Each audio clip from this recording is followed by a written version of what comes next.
家庭条件不好的萌兰却拥有最好的饲养员，乖巧懂事的么么儿究竟有多幸运？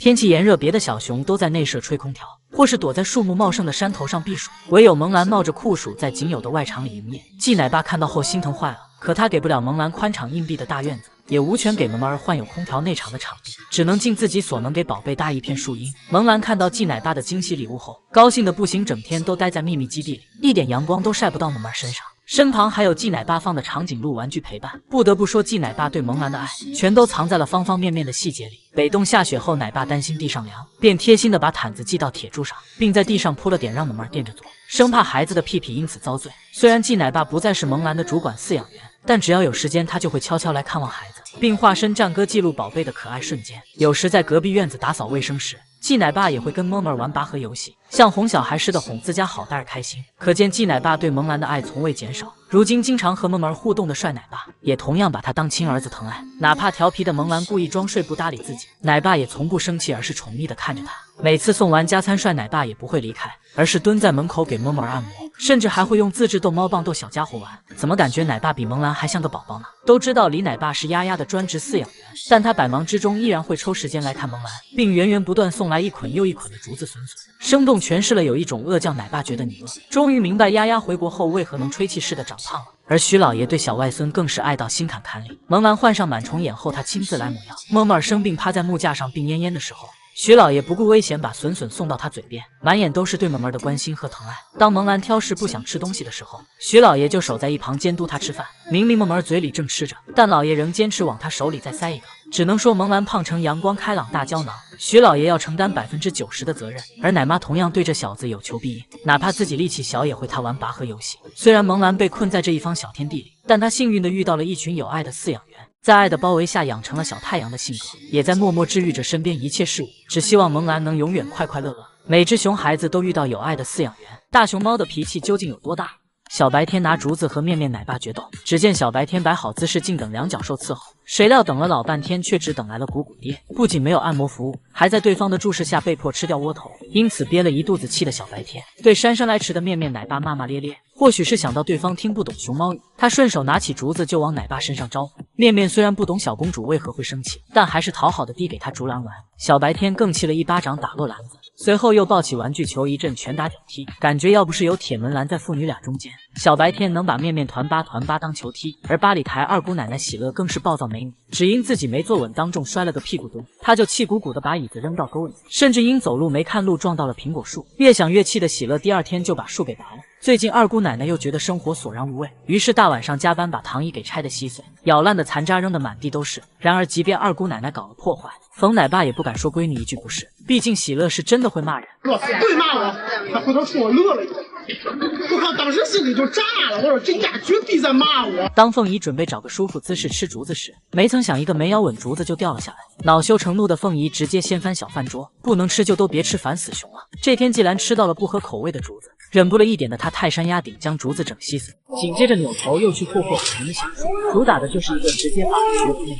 而当滚滚发现洗菜池的水被弄脏后，双手使劲倒腾池水和里面的竹子，隔着屏幕都能感受到这小子的愤怒。竹子没洗干净怎么吃？吃西北风吗？滚滚本想跑到木架上缓缓情绪，结果一个狡猾直接压断了支撑棍，又羞又恼的他开始生胖气，倒挂在树上朝空气挥舞喵喵拳。当红山动物园的滚滚被迫加班时，立马开始发脾气，在园区内一通捣乱。只见他对着院里的各种设备又咬又拽，目光所及之处均留下了他的牙印，最后更是被气到在门口撒泼打滚，满脸都写着罢工2个大字。海南岛岛主公公因为玩具掉了，恼羞成怒的他把错推到工作人员身上，冲过来就是一顿骂骂咧咧。要不是你突然之声玩具也凤仪，不得不说大熊猫不愧是国宝，怎么生气都能这么可爱。如果熊猫界有武林争霸大赛，谁将是最强王者？第一位福宝。当初福宝闭馆3月后强势归来，过于兴奋的他在吃饱喝足后，竟当着全球直播镜头大跳女团舞，姿势妖娆到把导播吓得瞬间切远景。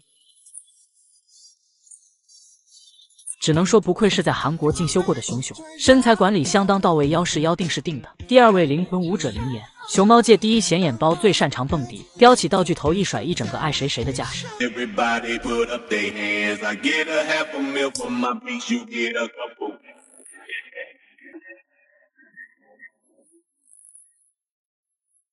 胖妍不仅节奏感强，还热爱冲浪，不仅是天天踮脚，还是张元英转圈，这小子都能轻松驾驭。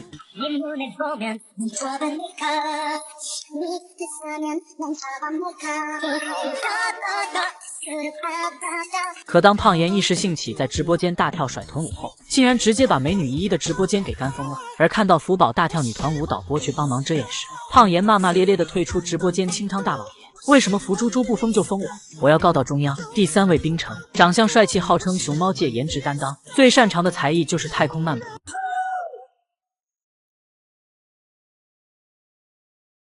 而当初冰城和福宝做邻居时，两熊就经常凑到小窗前窃窃私语，想必就是在互相交流舞蹈经验吧。第4位梅兰肉肉，虽然我们肉姐300斤的体格子，还是千金女团中的常驻选手，但她实力全是，虽然胖但真的很灵。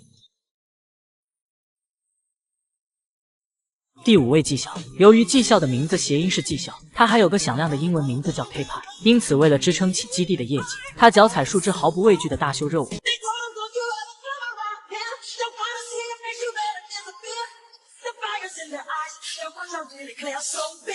第6名芒仔，当初刚做完月子的芒仔终于出外场，重获自由的感觉让他有些过于兴奋，干脆直接在木架上大跳扭扭舞。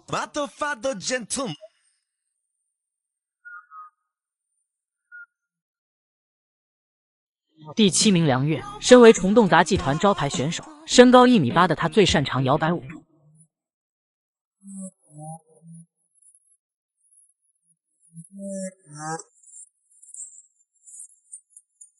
第8名姚一佳，擅长扭腰舞，并且节奏感很强，边扭脚丫子边打着节拍。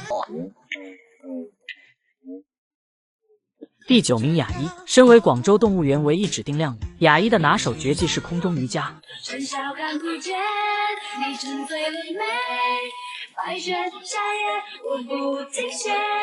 不过如今的他只想享受收租婆生活，不仅上班摆烂，还会自己关门表示营业结束。如果熊生不摆烂，那将没有任何意义。而网友们觉得哪只熊还能加入其中呢？原来大熊猫美兰一家都是整活高手。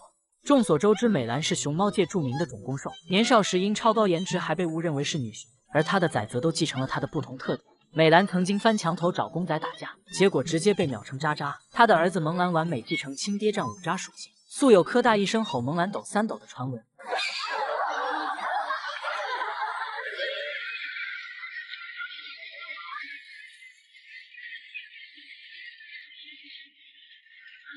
除了只有战斗力比较弱外，鬼点子多的萌兰打小就是个雄精，几个月大时就会指挥奶爸教自己爬树。奶爸，你还是教我爬树吧。好呀，来吧。奶爸，我这样看你有点脖子疼，你去那边。好啊，听你的，来，往这爬。并表现出惊人的运动天赋。长大后的萌兰子承父业平越狱虎出圈，被没收作案工具后，他就改挖地道出逃，还会爬上树枝勘察地形，有时还会揪着自己耳朵撒娇要出去。咋的了？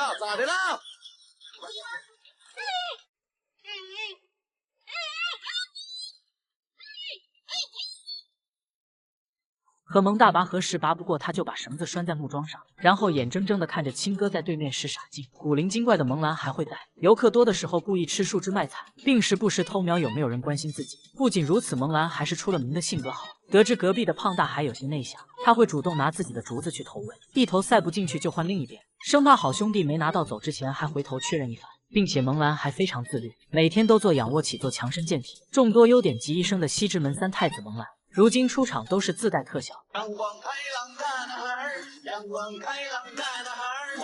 而美兰的另一只崽4汤圆则是为了喝到盆盆奶 cos 待产母猫。他在干什么？